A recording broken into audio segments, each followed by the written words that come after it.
Okay, this is the top of the Camaro, and this is a chunk of muck. Well, first of all,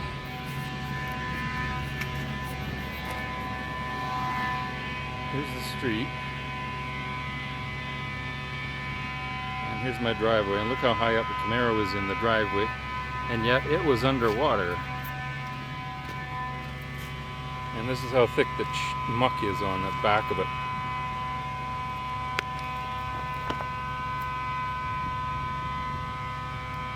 That's river silt. And